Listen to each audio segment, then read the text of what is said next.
300 years, the most powerful nations on earth grew richer and stronger on the profits of the slave trade. Over 12 million men, women and children were forcibly transported from Africa on slave ships like this to the colonies and plantations in North and South America. Today, slavery is illegal in every country on the planet. But the truth is, slavery did not die in the 19th century. It is alive, it is thriving, and it is bigger than ever.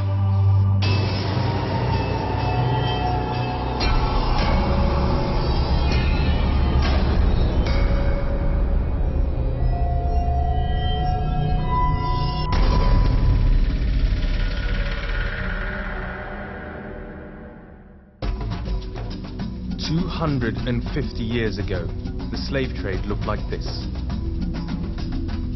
Today, this is the face of slavery."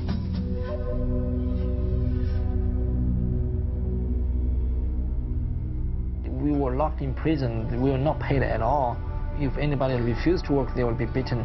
做这些东西是完全免费做的，1分钱也没有的。然后我们还要家里的人给钱给我们。 In China, the government says we are going to be able to make billions of dollars per year if we convert the prison system into a factory system.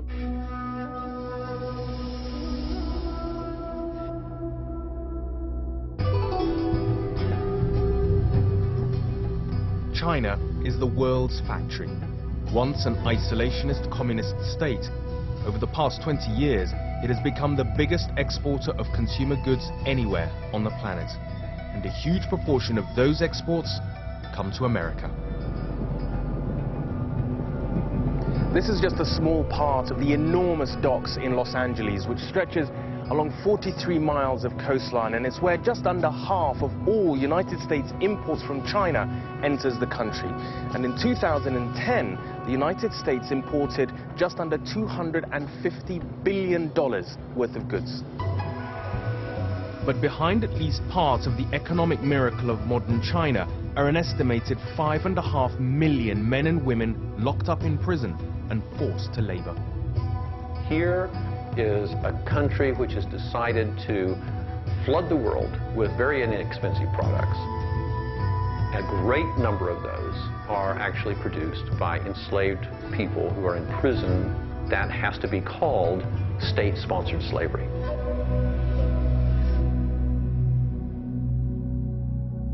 China has the biggest penal colony in the world, a top-secret network of more than 1,000 slave labor prisons and camps known collectively as the Laogai.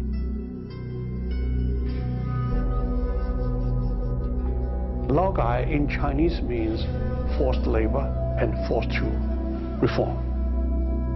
They believe the people's brain can change. In 1960, Harry Wu was locked up in the Laogai. His crime? Being a counter-revolutionary rightist who criticized China's then ally, the Soviet Union. He spent 19 years in the camps. Now one of China's leading dissidents in exile, his US-based foundation investigates and documents the secrets of China's prison labor slaves. Different crime, different sentence. As you can see right here. All different people, all kinds of different people here. Chinese president said, we want to see 2 products came from the labor camps. The #1 product is the man who have been reformed is not going to fight against the communists. So that's the first product of the Laogai. The man. Second product is the product made by the man. This is the factory where you were.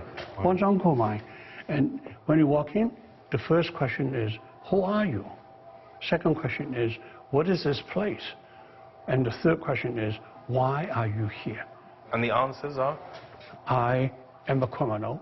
Yeah. This is the Laogai. And? I am here to reform through labor. Correct.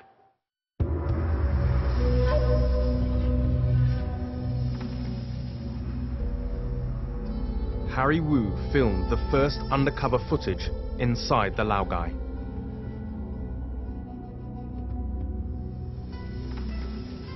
For doing so, the Chinese government tried to send him back to the labor camps. It's top secret. That's why in 1995, the Chinese government arrested me and sentenced me 15 years. They charged me stealing state secrets. Of course, I didn't involve any military, political, social issue, whatever. I just want to find out how many camps. One reason why China wants to keep this vast network of camps secret is that each is a commercial operation, making and often exporting everything from industrial machinery to cheap consumer goods. Many prison camps right now making the products, include garments, include hair, include t-shirts, include Christmas lights, include the toys, all kinds of things. They don't care.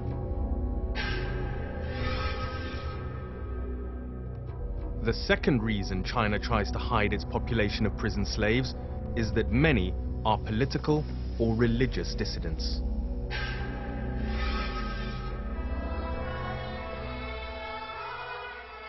Christians in China can only worship legally at state-registered churches. But many refuse, choosing instead to attend unlicensed house churches. If caught, they are frequently sent to the Laogai. We've come to Los Angeles, California, to meet a young woman who was persecuted for her beliefs.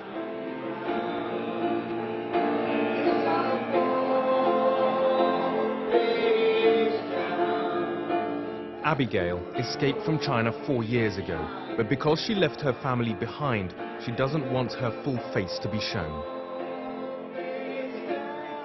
把我判了3年劳教，3年劳教判我的原因是说扰乱社会治安，扰乱社会秩序。因为他说我到处去传福音，所以把我判了3年劳教。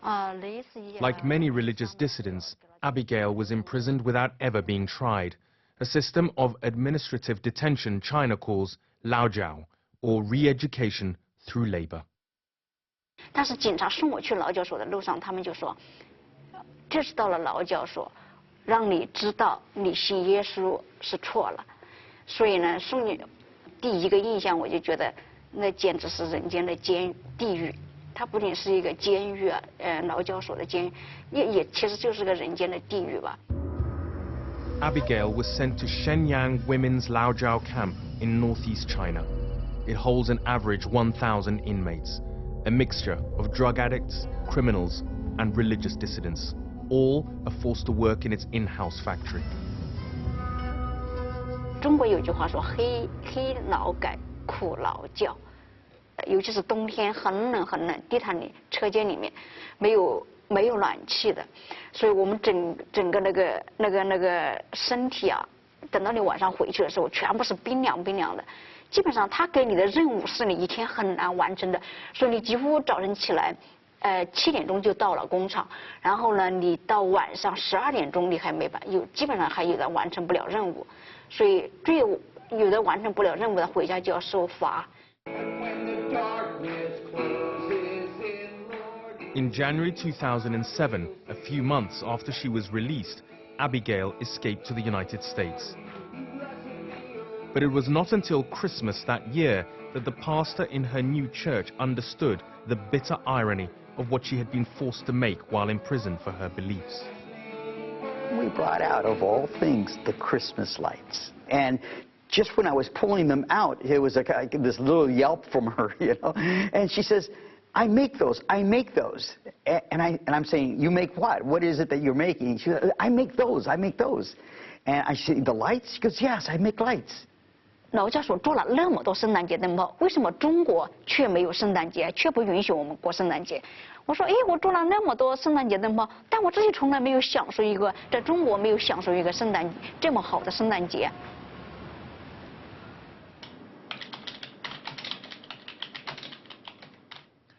Officially, China has banned the export of all prison-made products, but our investigation has discovered Chinese companies openly set up to do just that, apparently with state backing. Henan Province Justice System Clothing Processing Industry, a prison system clothing factory. We have 15 years of industry experience combined with 26 prison factories. We have more than 12,000 workers in absolute stability. Not only are the workers not paid, the machines are entitled to financial subsidies. The formation of the plant was recognized by the judicial system. Posing as a British-based clothing retailer, we called the phone number on its website. We discovered that behind it was a company called Henan Zongfu Trading Limited. The man in charge, Mr. He Zi, was happy to explain how he used prisoners to make his products and even sent us photos of his operation. 就是说，你们是所有的活都在监狱里面做的吗？不是，支票在监狱的，只封盘是在外面做的。就是你这个申支报是吧？你这个开衫是吧？或者是那个外套，它这个片儿啊，它有票组成的，这种毛衣片是监狱做的。然后呢，做完之后拿出去，最后到工厂把它给用封盘机把它给缝起来。就是你们有没有给其他的这种，就比如说国外的公司啊做过的？做过，肯定做过。如果是这个要了急的话，我们可以几个监狱一块儿给你做。Many of the men and women forced to work for Laogai companies are recognized internationally as prisoners of conscience.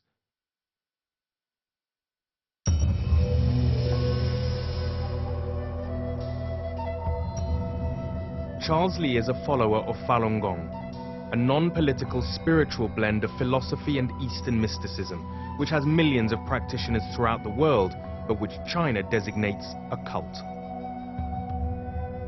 We try to improve ourselves from our inner heart according to the principles of truthfulness, compassion, and forbearance. In the meantime, we do the meditation exercise to purify our body.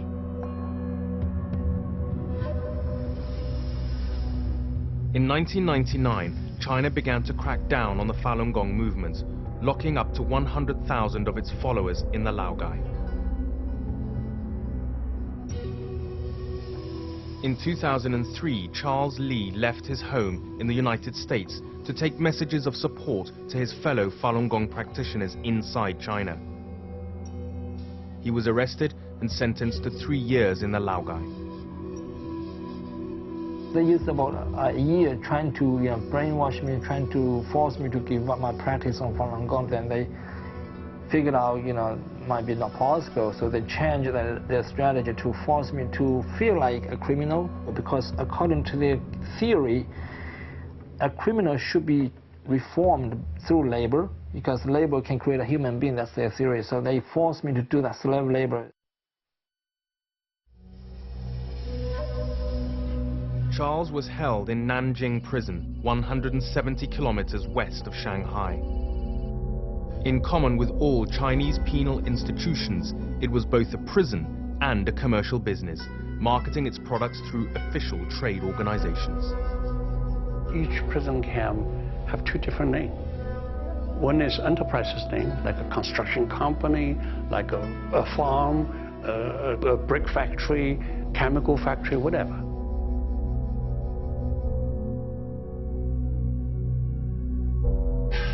This is one of the products Charles Li says he was forced to make. Novelty slippers in the shape of the American cartoon character Homer Simpson. He particularly noticed the product information label sewn into each shoe. The label is in English, it's not in Chinese. It was designed to export to Western countries, not sell in China. In 2006, Charles was released from Nanjing prison. When he returned home to America, he was able to buy the Homer Simpson slippers in a local department store. Each had the same label he had been forced to sew inside them. It shows the name of the US importer, SG Footwear of Hackensack, New Jersey.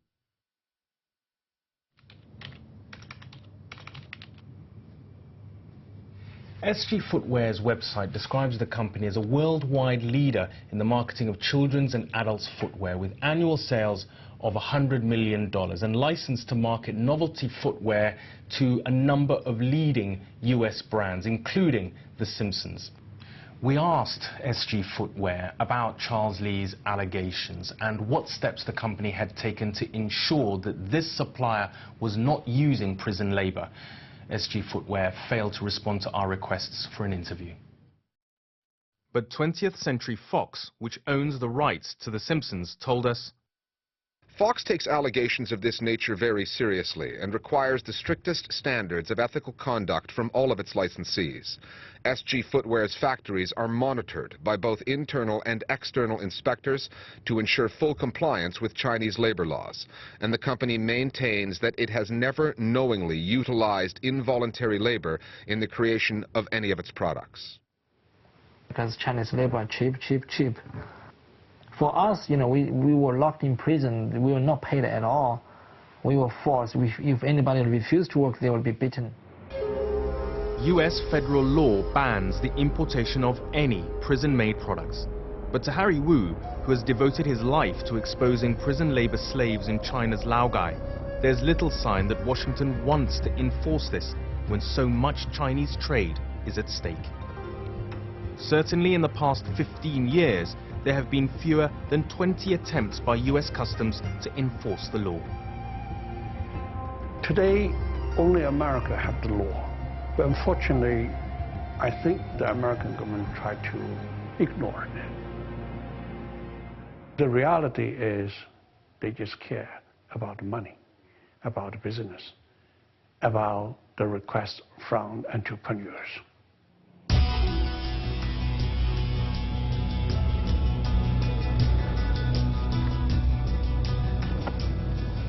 Harry Wu has good reason to be suspicious of America's commitment to stamping out the importation of Chinese prison slave products. 10 years ago, Harry volunteered to help an insider from the Laogai defect. Huang Peng, a senior official in Shenyang prison in northeast China, had unique evidence of the export of prison slave labor products to the West. Huang Peng is the deputy chief of Shenyang prison. And he also is the manager of the prison company for exported products. That prison factory is the largest rubber boots manufacturer in China. Huang Peng had details of the way these boots were exported to major American retailers. With assurances from the US State Department that it would help him defect, Harry arranged to meet Huang in Russia if he could escape across the Chinese border at Vladivostok. So I tried to convince him that America grant asylum and come to the United States.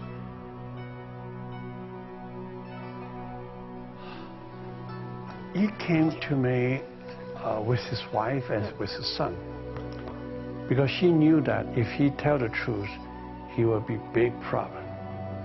And the first defector from inside China's prison factories kept his side of the bargain, bringing unique first-hand testimony detailing its slave labor export secrets. 我叫黄鹏，沈阳第二监狱的。它的生产能力很大，有的线要是24小时的生产力，一条线能生产出1万双鞋。因为我们监狱知道这种鞋不能出口到美国，所以通过一个窗口，一个生产单位，就是从这里生产了，把鞋拉到这个单位，完事通过这个单位再卖给美国。我将申请难民庇护。我想，美国是一个自由民主的国家，他一定能收留我这样的人。But within months, the US State Department refused to grant Huang Peng a visa. Russia eventually handed him back to the Chinese government.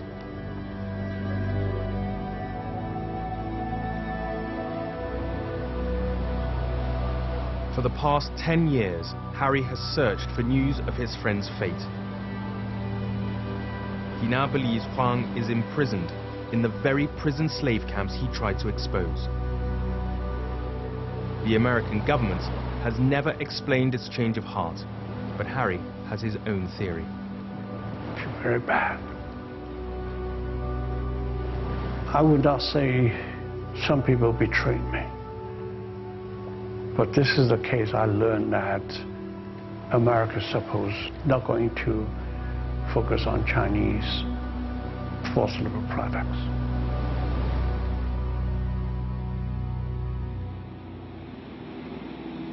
Getting movement in China is very tough because the countries, the United States, Great Britain, the other Western European countries that would normally be the ones to call for change within a trading partner are themselves nervous about ever criticizing the Chinese because they owe them so much money.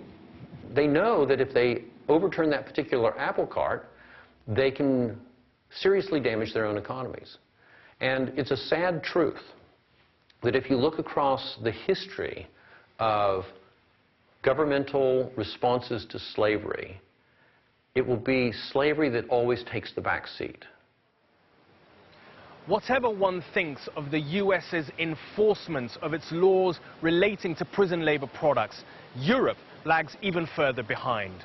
The European Union imports almost 247 billion euros worth of goods every year from China. That's equivalent to almost 355 billion US dollars.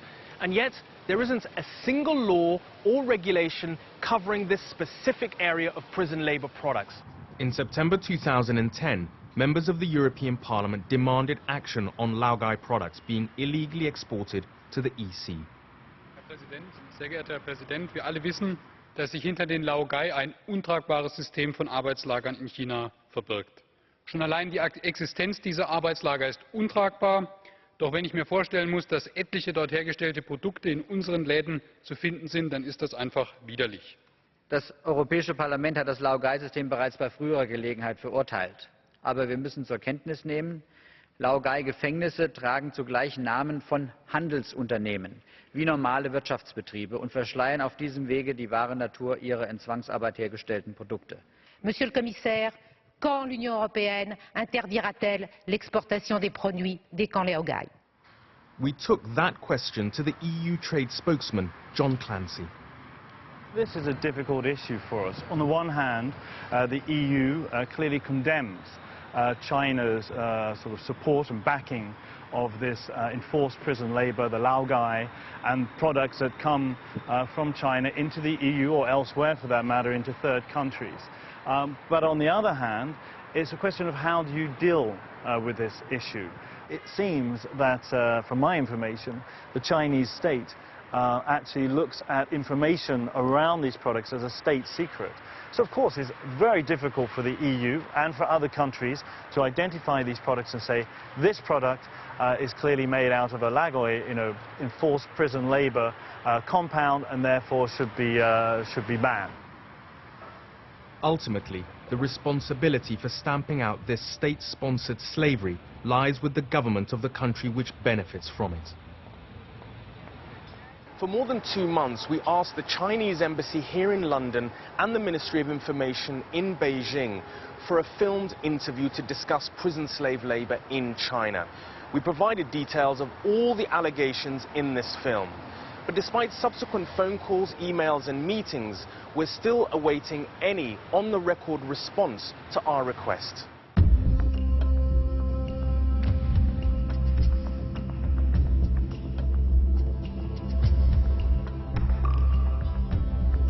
China's deliberate policy of using prisoners as slaves to boost the profits for Chinese export companies continues unchecked, and Western governments remain reluctant to rock the economic boat. As long as the world's consumer markets place a higher value on cheap products than they do on human life, the misery of 5 million prison slaves locked up behind these walls will continue.